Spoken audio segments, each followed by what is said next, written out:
Crime কোথা থেকে তৈরি হয়? আমি বলবো মনিরুল, হারুন এদের কাছ থেকে তৈরি হয়। 6 দিন গুম করে রাখে পুলিশ। চেয়ার থেকে উঠে আমার বুকের উপরে একটা লাথি মারে, পিটাইছে এভরিডেই। আমার তো হাতে পায়ে নখ তুলে ফেলছিল, আমার মাথায় কারেন্টের শর্ট, প্রসাবের রাস্তায় ইট ঝুলাইয়া গোসল করে নামাজ পড়তে বলছে। কে আপনাকে এগুলো বলছে? আমাকে ক্রস ফায়ারের দিকে নিয়ে যাচ্ছে, বলছে আচ্ছা ঠিক আছে মেরে দাও মেরে দাও, এই মোনাজাতটা শেষ করলে মেরে দাও। আমি হয়তো চলে যাচ্ছি, এই মুহূর্তে চলে যাচ্ছি। গুম বা বাধ্যতামূলক যে নিখোঁজ হওয়ার রাষ্ট্রীয় যে নিপীড়নের একটা প্রক্রিয়া কৌশল, সেটি সারা পৃথিবীতে খুব আনকমন না। এটা মোটামুটি 1900 শতকের মাঝামাঝির সময় থেকে আমাদের কাছে আমরা স্টোরি পাই।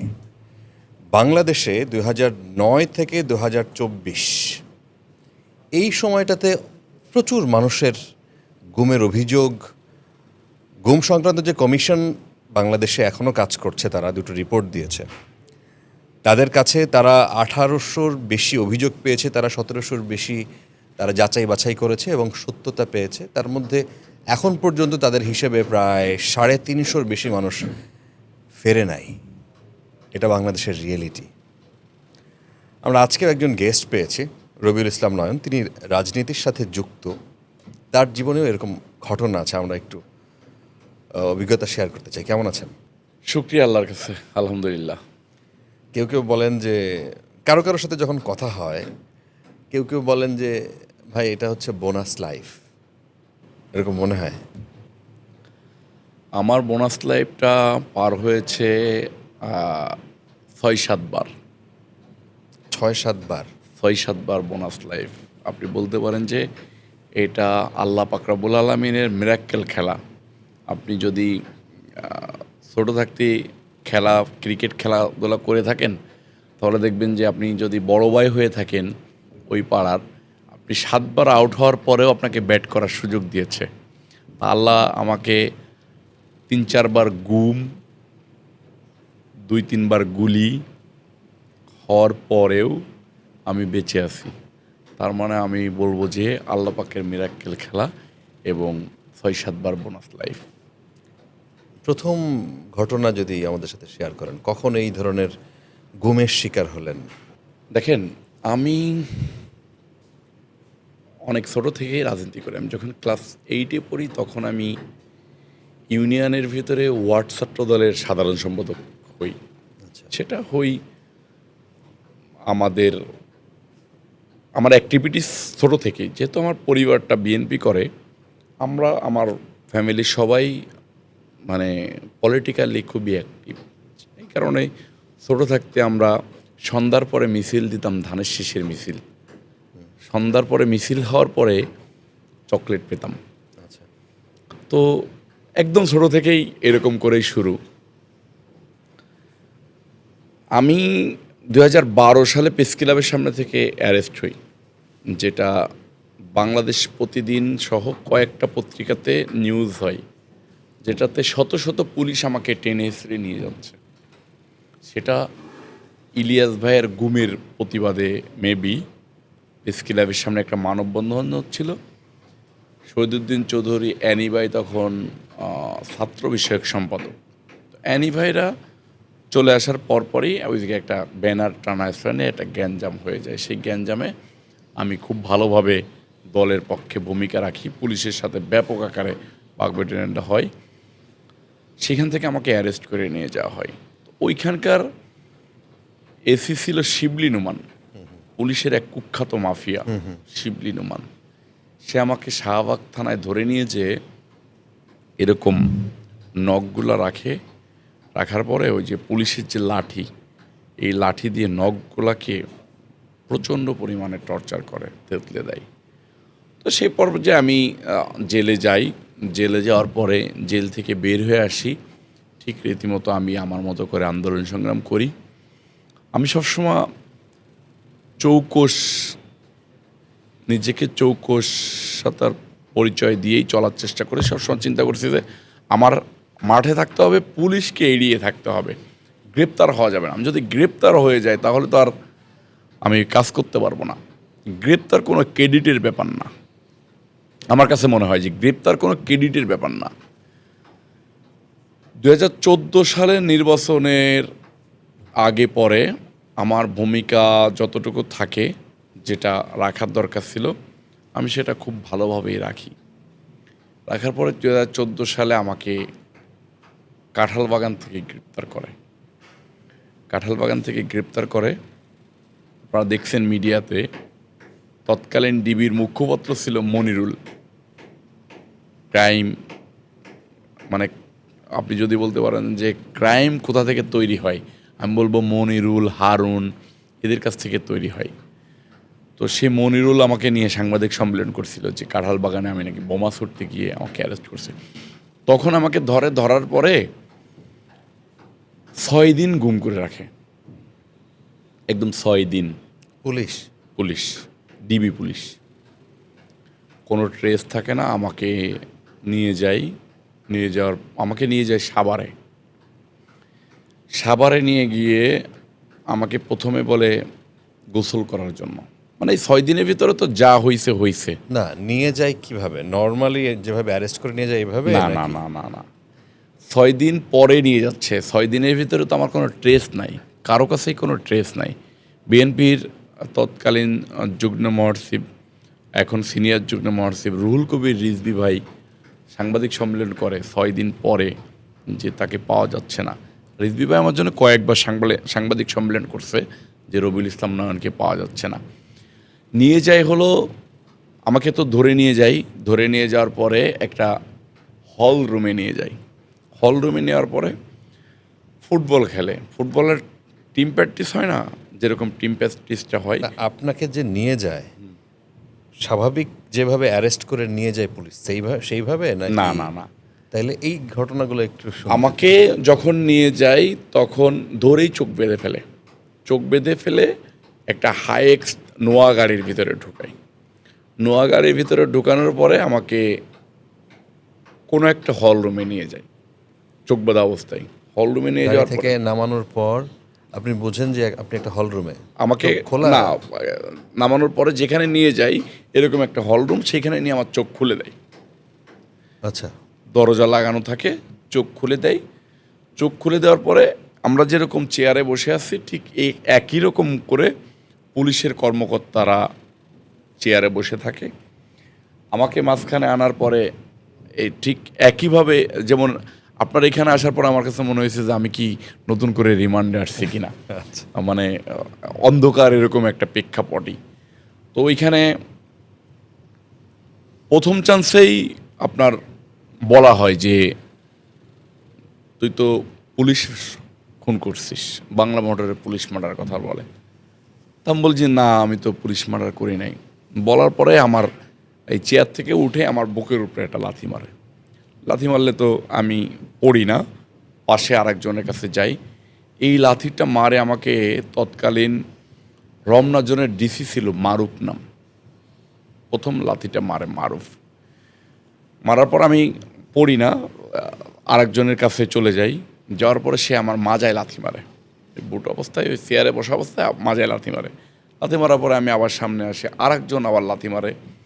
এই করতে করতে আমি একটা পর্যায়ে পড়ে যাওয়ার পরে আমারে ওই অবস্থায়, মানে আপনার পুলিশের যে লাঠি সেটা দিয়ে 20-25 জনে একসাথে, 20-25 জন বা 12-13 জন একসাথে পিটাই, ভীমসে পিটানোর পরে আমি যখন অজ্ঞান হয়ে যাওয়ার পরে আমারে পানি দিয়ে তারা হুশ করার পরে এরকম চেয়ার না, 2টা কাঠের চেয়ার পাশাপাশি দেওয়ার পরে আমার পিছনে হ্যান্ডকাপ লাগাই দেয়, শোল্ডারের ভিতর দিয়ে একটা লাঠি ঢুকাই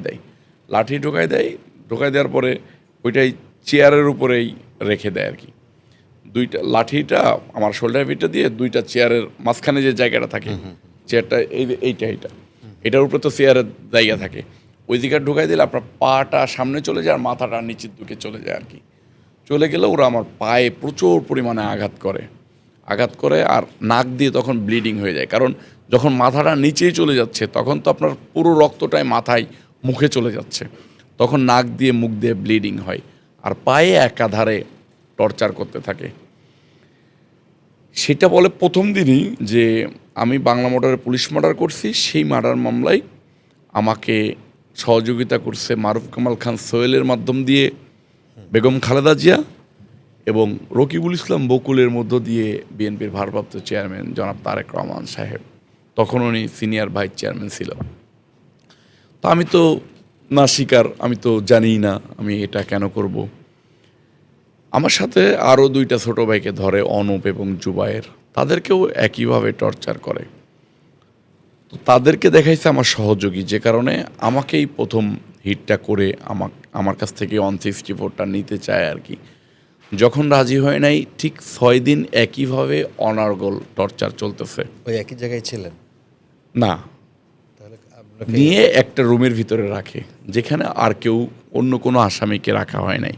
স্বাভাবিক প্রক্রিয়াতেই একটা রুম, যে রুমটার শুধু মানে জেলখানা গারদের মতোই আলাদা একটা রুম, যে জায়গাটা আর কেউ নেই।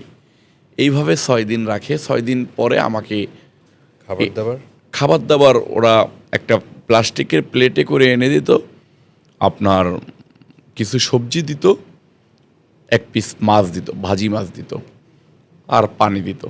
খাবারটা ওটা কি কোনো থানা ছিল বা কি? না, এটা থানাও না, এটা থানা না। আর ডিবি হইলেও জানতাম, কারণ ডিবিতে তখন জায়গা কম ছিল। তো এখন ডিবিতে অনেকগুলা জায়গা, কিন্তু ডিবিতে তখন জায়গা কম ছিল।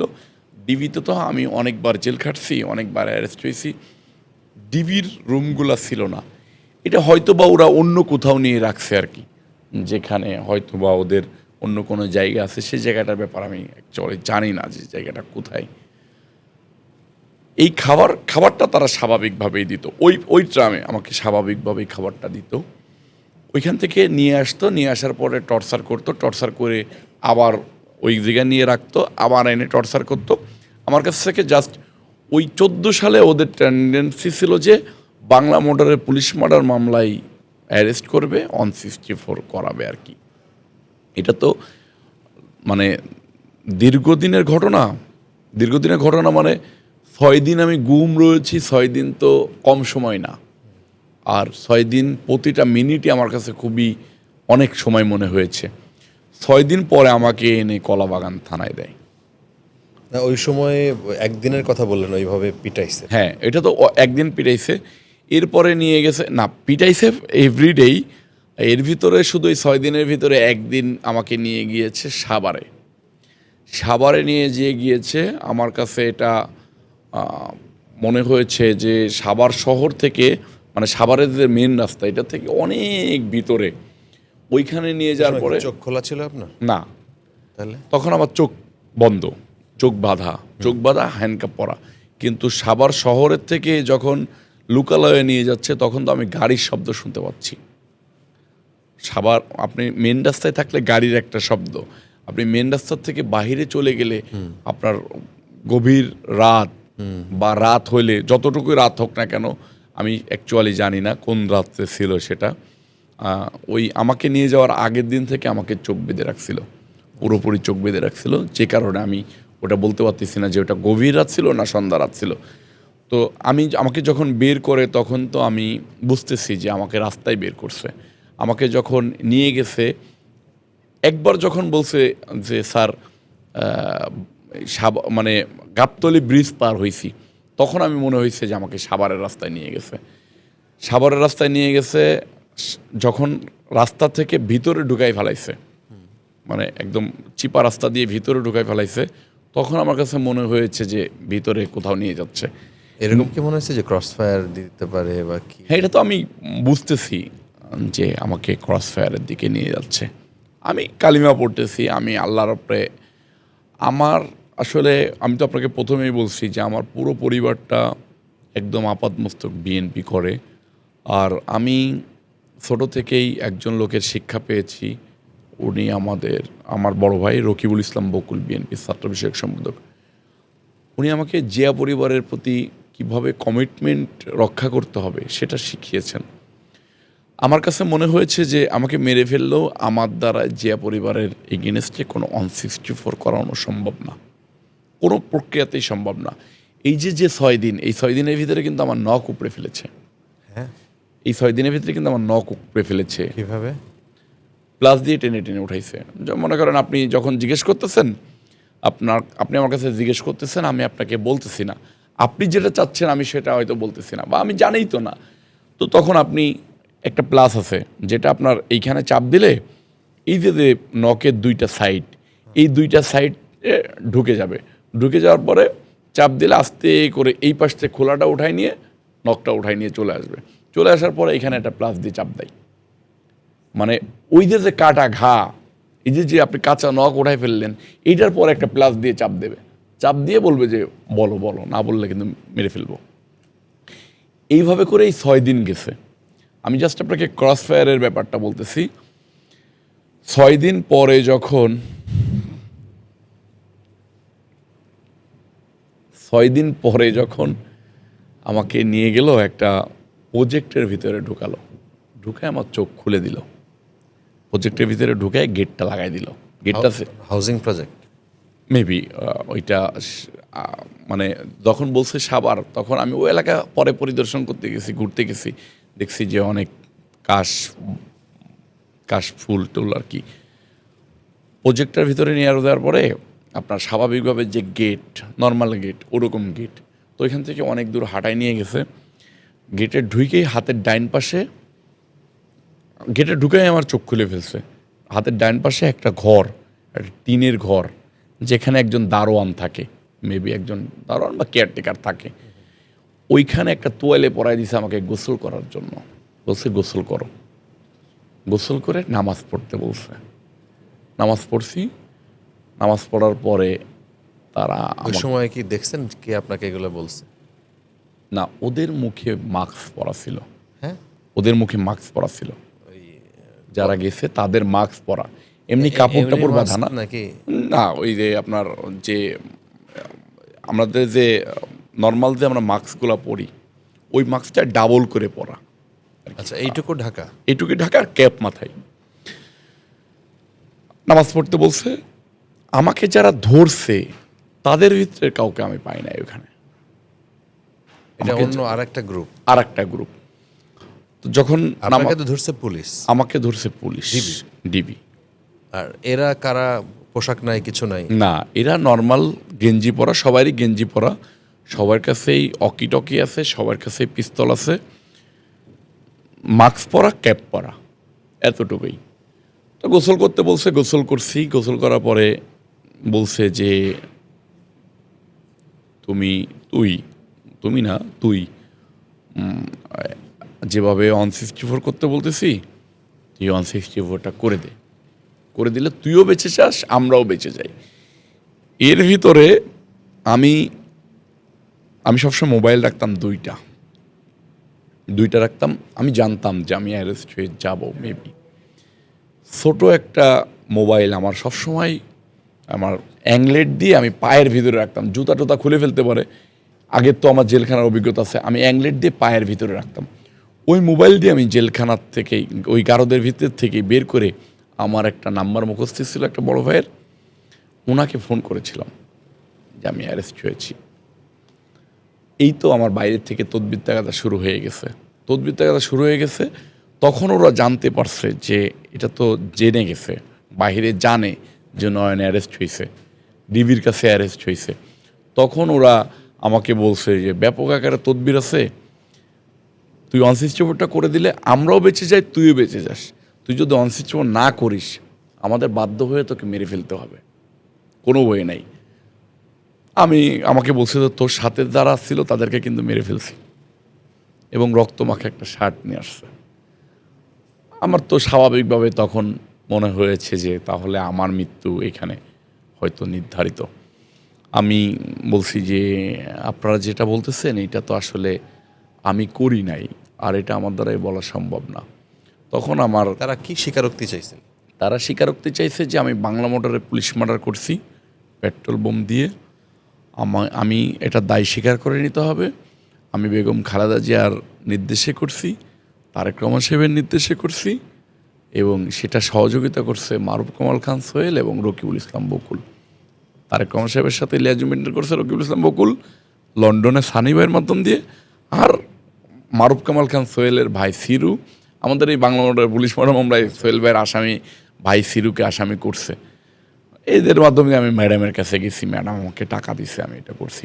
আদৌ তো এটা না, আমি কেন বলবো? তো আমাকে ওই জায়গাও কয়েকটা লাথি টাথি মারছে, মারার পরে বলছে আচ্ছা ঠিক আছে মেরে দাও মেরে দাও, এই মোনাজাতটা শেষ করলে মেরে দাও।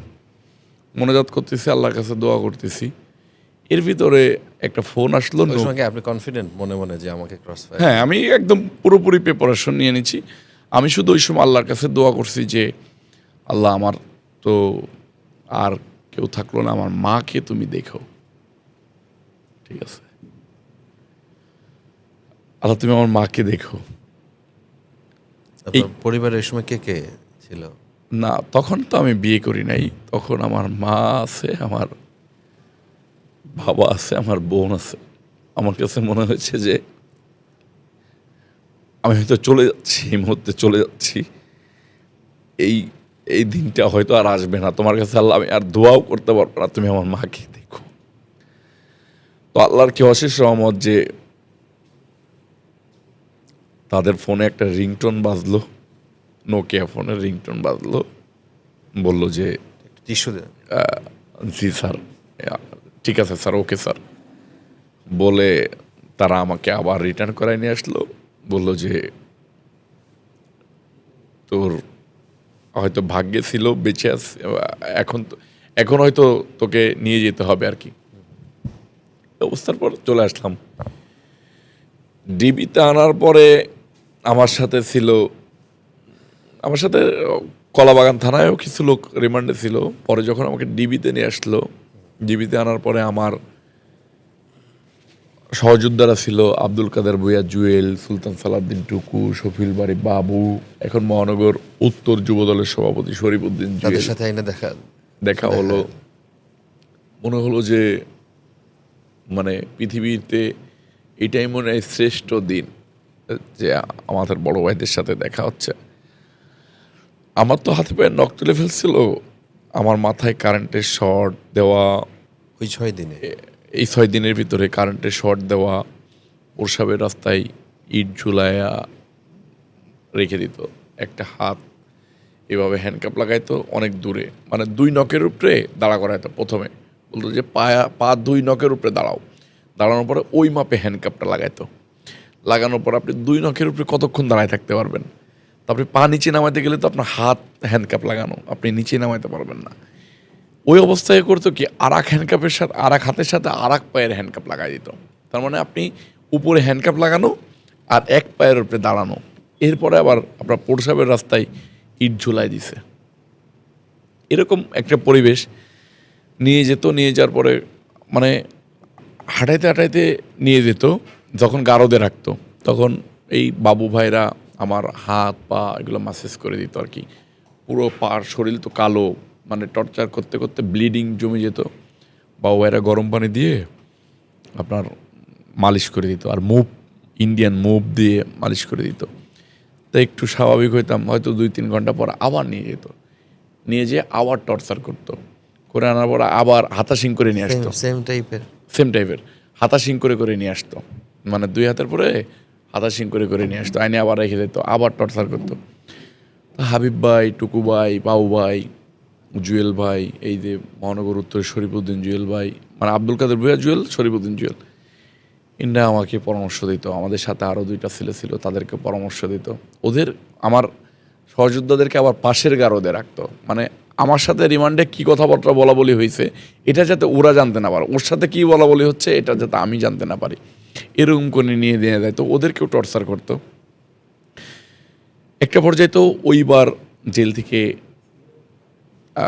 একটা আমি বললাম যে ঠিক আছে আমি 164 দিব, দেওয়ার পরে কোর্টে নিয়ে গেল। কোর্টে নিয়ে যাওয়ার পরে আমি মনে করলাম যে আমারে এই জুয়েল ভাইরা, বাবু ভাইরাই পরামর্শ দিল যে এটা তো ডিবিতে যেটা বলা হয় সেটা হলো 161, আর ম্যাজিস্ট্রেটের কাছে যেটা দেওয়া হয় সেটা হলো 164। তো বললো যে এইখানে 161 রাজি হয়ে গিয়ে 164 দেওয়ার জন্য ম্যাজিস্ট্রেটের সামনে যেয়ে বলবা যে না আমি তো এটা করি নাই। তো আমি ঠিক সেম কোয়ালিটিতেই করলাম। ম্যাজিস্ট্রেট বলল যে এখান থেকে আপনারা, প্রথমে ম্যাজিস্ট্রেটের কাছে নিয়ে গেছে, ম্যাজিস্ট্রেটের কাছে খুলে বললাম যে আমি তো এই ঘটনার সাথে ইনভলভ না, আমাকে এরকম করে টর্চার করছে, আমাকে টর্চার করে আপনার কাছে স্বীকারোক্তি দিতে বাধ্য করতেছে, আপনি আমাকে বাঁচান। এটা ম্যাজিস্ট্রেটের কাছে বলতেছি। ম্যাজিস্ট্রেট ডিবির এডিসি তখন হাসান আরাফাত, তাকে ডেকে এনে বলল ওই জানোয়ারটা এখন ইন্ডিয়ায় পলায় চলে গেছে, 27 BCS-এর ও ডিবি 4 নম্বর টিমের এসি ছিল তখন। ওকে ডাইকে আনলো, এনে বলল যে একে কী নিয়ে আসছেন, একে এখান থেকে লাথি মেরে ফেলে দেন। এই 8তলা না 10তলা বললো, এখান থেকে লাথি মেরে ফেলে দেন জানালা দিয়ে, আমি লিখে দেবো যে সুইসাইড করছে। আমি তো অবাক, আরে কি বলে ম্যাজিস্ট্রেট বলতেছে? হ্যাঁ। তখন হাসান আরাফাত আমাকে নিয়ে গেল ওই যে পুলিশের যে গারদ, এই গারদের উপরে ম্যাচ সিস্টেম আছে, পুলিশদের থাকা টাকার জন্য ম্যাচ সিস্টেম, ওইখানে নিয়ে গেল। নিয়ে যেয়ে ওইখানে আমার তো পা হাতে পায়ের এই যে আমার নখগুলা উঠানো, এই যে সব নখ বাড়াই ফাটাই ফেলছে, ঠিক আছে। এই যে এই যে দেখেন, এই নখ ফাটা, এই নখ ফাটা, এই সব নখ উঠানো, এই যে এই সব নখ ফাটা উঠাই দেওয়ার পরেও এই নখের উপরে প্লাস দিয়ে চাপ দেয়। পায়ের নখ উঠাই ফেললো, পায়ের নখ চাপ দিছে। তো নখ চাপ দিয়ে তখন লাভ হচ্ছে না, আমার পাটা একটা ইটের উপরে রেখে আর একটা ইট দিয়ে হাসান আরাফাত এরকম করে ছেঁচতেছে, বলছে অনসিক্সটি না দিলে তোর এই জায়গায় মেরে ফেলবো। তো আমার একটা মানে একটা কনফিডেন্স চলে আসছে যে আমাকে যেহেতু কোর্টে নিয়ে আসছে, মিডিয়ার সামনে আমি চলে আসছে, আমাকে ক্রস ফায়ার দেওয়া এখন আর এত ইজি হবে না।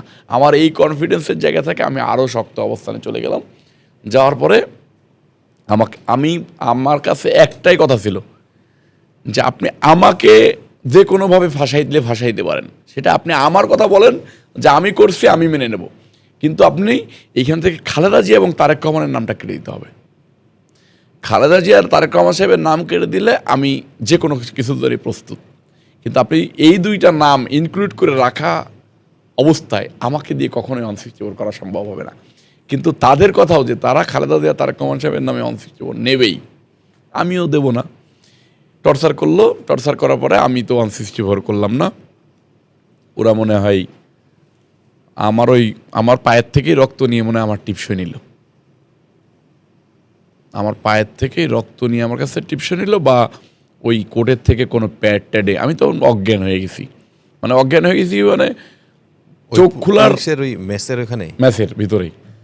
পরে ওই জায়গা থেকে আবার আমারে কিছুক্ষণ পরে কোর্টে নিয়ে আসলো, কোর্টে এনে জমা দিয়ে আমারে জেলখানায় পাঠাই দিল, পাঠায় অনেকগুলো মামলা দিল।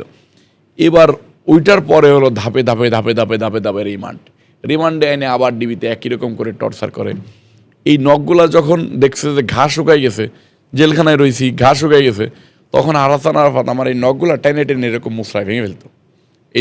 এই যে নখগুলা দেখেন স্বাভাবিক না, কিন্তু এটা চিকুন, এটা মোটা, আমার এই নখটা মোড়ায় ভেঙে ফেললো, একদম নগদের পর মোড়ায় ভেঙে ফেললো।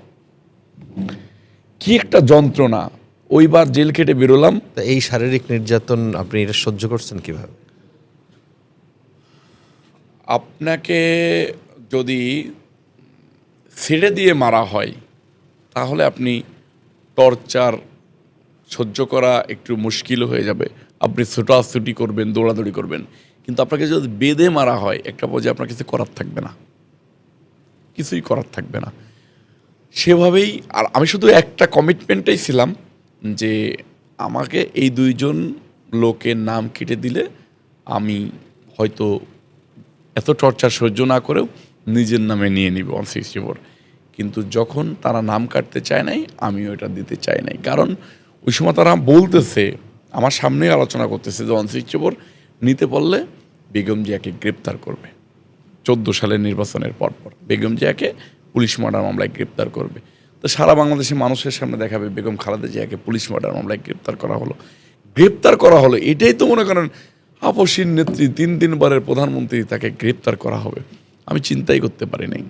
যে কারণে আমি এই ক্রস ফায়ার বলেন আর শারীরিক নির্যাতন বলেন, কোনো কিছু আমাকে স্পর্শ করতে পারে নাই। এই যে 6 দিনের কথা বললেন, প্রথমবার গুমের শিকার ছিলেন, সেইখানে আমরা যে আয়না ঘরের কথা যে বর্ণনা শুনি বা পরবর্তীতে গুম কমিশনের রিপোর্টে যেভাবে উঠে আসে, ওই রকম কোনো আলামত কি আপনার সাথে মেলে? আমার কাছে এই 6 দিনের ভিতরে মিলে নাই।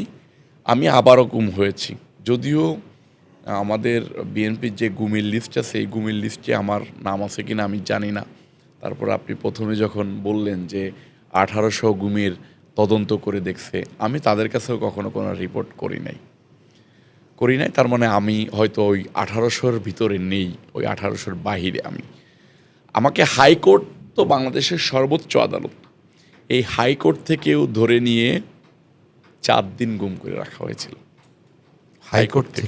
হাইকোর্ট থেকে আমি আমাদের খুলনার কিছু নেতাকর্মী আসছে হাইকোর্টে এই গায়েবী মামলায় জামিন নিতে, আমি ওদের সাথে সঙ্গ দিয়েছি।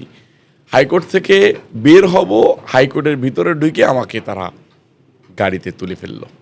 মানে কিরকম? সাদা পোশাকে হাইকোর্টের ওই যে আপনার মৎস্য ভবন আর প্রেস ক্লাবের মাঝখানের যে গেটটা, একটা হচ্ছে যে বিচারপতিরা ঢোকে আর একটা হচ্ছে সাধারণ পাবলিক বের হয় ঢোকে।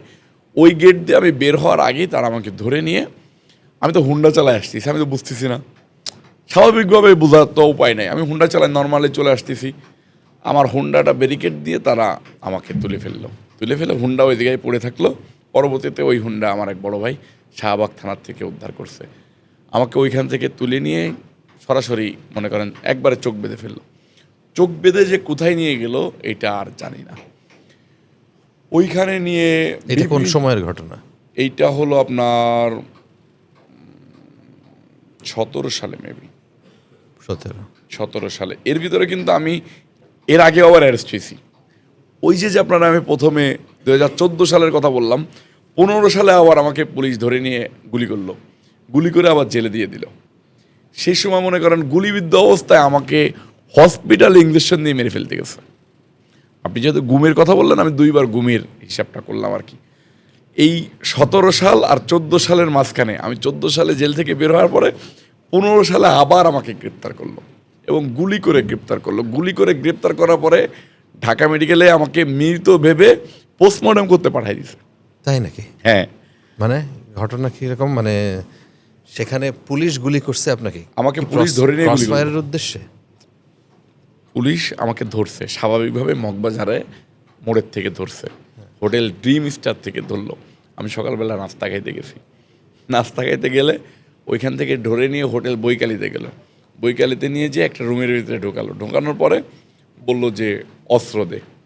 আমি বললাম অস্ত্র কোথায় পাবো? কয় দেখ, তুই পুলিশ মার্ডারে অনসিস্টি বদ্দিস নাই, ওই জায়গার থেকে তুই, আমি ওই সময় মনে হয় 11.5 মাস জেল কেটে বেরোইছি, মানে 1 বছরের একটু কম। ওই 11.5 মাসে আমার এত টর্চার করছে, 11.5 মাসে আমি ঢাকা মেডিকেলে ভর্তি ছিলাম। আমার মেরুদণ্ডের হাড্ডি সহ হাত পায়ের নখ সব তুলে ফেলছে। আমি পাগল হয়ে গেছিলাম, মানে কথা বলতেছি তো একাধারে বলতেই আছি, আর বলতেছি না তো মনে করেন 3-4 দিনে বলতেছি না, এরকম একটা প্রেক্ষাপট হয়ে গেছে। প্রস্রাবের রাস্তায় ইনফেকশন হয়ে পোকা হয়ে গেছে, পা দিয়ে পোকা হয়ে গেছে। সেই 11.5 মাসে আমি ঢাকা মেডিকেলে ভর্তি ছিলাম, মানে জেলখানায় থেকেই ঢাকা মেডিকেলে ভর্তি। এরপরে জেলখানা থেকে বের হওয়ার পরে ওই রকম করে আবার ধরে নিয়ে যে আবার গুলি করলো, মানে বলতেছে অস্ত্র দে।